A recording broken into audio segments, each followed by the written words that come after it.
razón. A la Macarena la mataron, a la negra la asesinaron. Ella no falleció, ella no nos dejó, a ella la mataron. ¿Escuchó? Si no hubiera sido por la organización de ustedes como vecinos, como ciudadanos, como peñas, claramente nunca se habría descubierto la verdad.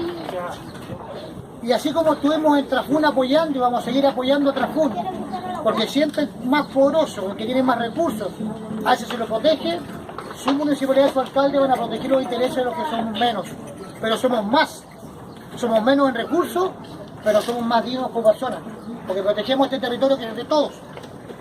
Y su municipalidad no se va a perder en este ámbito, como decía el Peña, el Consejo no está coludido, aquí hay una autoridad que tiene que administrar justicia y que eso se ve a través de la Fiscalía. En lo que pueda el municipio operar con patrocinio de abogados, en lo que podamos le vamos a cooperar. Háganse parte de la querella, de la investigación como municipio. Eso, sí. Bueno, eso es lo que yo acabo de ofrecer. Pero Al tres alcaldes, eso hay que echarle punto.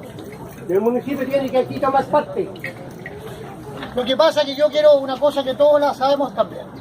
Este Estado está regido por leyes y nosotros somos parte del Estado también. Pero la asesoría jurídica y el apoyo lo vamos a entregar, pero yo tengo que preguntar primero, para que no sea una acción, porque de repente cuando estas acciones se dan, siempre se malentienden o alguien que le dé una lista política. Yo, si bien tengo mi tienda política, hemos estado apoyando a Trafún hace muchísimos años en la causa de Macarena, que fue asesinada injustamente por un defender un territorio, la municipalidad de